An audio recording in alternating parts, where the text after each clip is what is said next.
ایک پہلے بات آئی کہ محمود خان اچکزئی صاحب گفتگو کریں گے، عمران خان صاحب کی طرف سے گو اہیڈ ہے، اور یہ کوئی بہت پہلے کی بات نہیں ہے. آج صبح جو شعیب شاہین صاحب کی بات تھی اس سے بھی ایسا ہی لگ رہا تھا کہ اب اس اتحاد سے، جس اتحاد کے خلاف پاکستان تحریک انصاف کہتی رہی کہ ان سے کوئی بات نہیں کرنی، اس سے بھی بات کرنے کو تیار ہے. اینڈ دین پھر پریس بریفنگ ہوتی ہے، پریس بریفنگ میں کہتے ہیں وہ جو ہے وہ بیسیکلی تحریک کا موقف ہے لیکن پی ٹی آئی کا موقف برقرار ہے.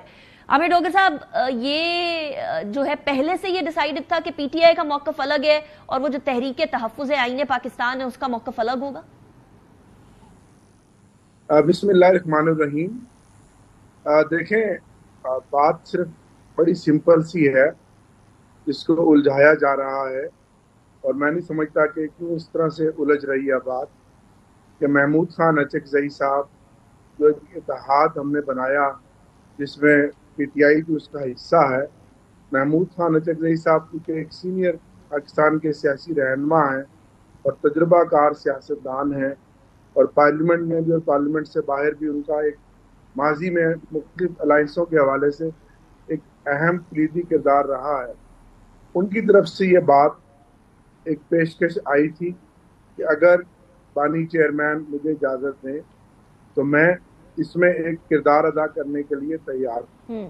پھر یہ معاملہ ہماری پولیٹیکل کمیٹی میں سامنے زیر بحث آیا، سینئر لیڈرشپ میں زیر بحث آیا، اور پھر جب خان صاحب تک یہ بات پہنچی تو خان صاحب نے کہا کہ میں ملک و قوم کے وسیع تر مفاد کے لیے، میرے ساتھ آج دن تک جتنی زیادتیاں ہو رہی ہیں، میں اپنی ذات کے اوپر تو ہر طرح کی قربانی دے سکتا ہوں، لیکن اگر ملک کو، قوم کو ان بحرانوں سے نکالا جا سکتا ہے مذاکرات کے ذریعے، تو ضرور محمود خان اچکزئی صاحب لیڈ کریں، وہ بات کریں، ہمیں اس پر کوئی اعتراض نہیں. یہ بات صرف سمپل اتنی ہے.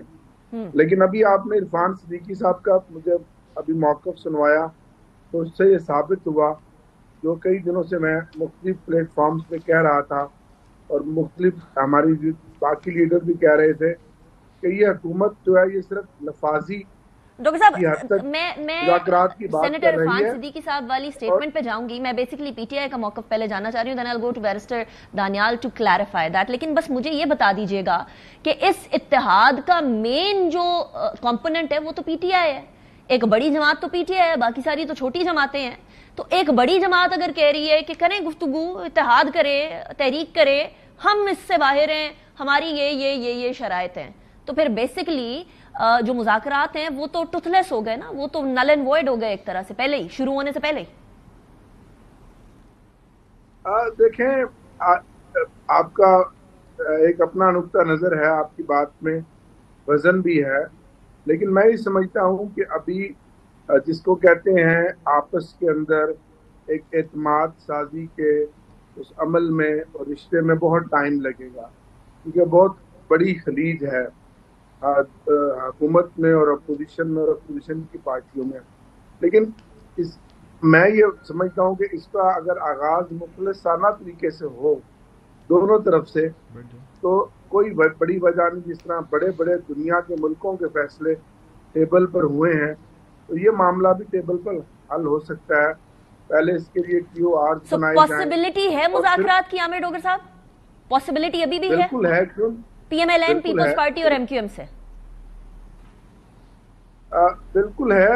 مذاکرات کی پاسبلٹی ہے، مذاکرات ہونے چاہیے، اور ہمارا جو اصولی موقف ہے اس کو سامنے رکھتے کہ 8 فروری کو ہمارے ساتھ جو ہوا، ہمارا مینڈیٹ چوری ہوا، اس کی بات کی جائے اور اس کا کوئی حل نکالا جائے، اور اس کے اوپر کوئی جس کو کہتے ہیں کوئی جوڈیشل کمیشن بنے.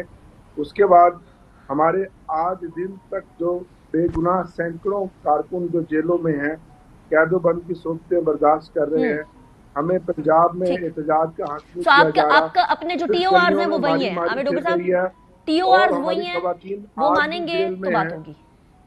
رائٹ، ٹھیک. جی ظاہر ہے جب ایک دونوں فریق مانے گا تو بات ہوگی نا. گوٹ یور پوائنٹ. اب کون سا فریق پہلے مانے گا؟ بیرسٹر دانیال،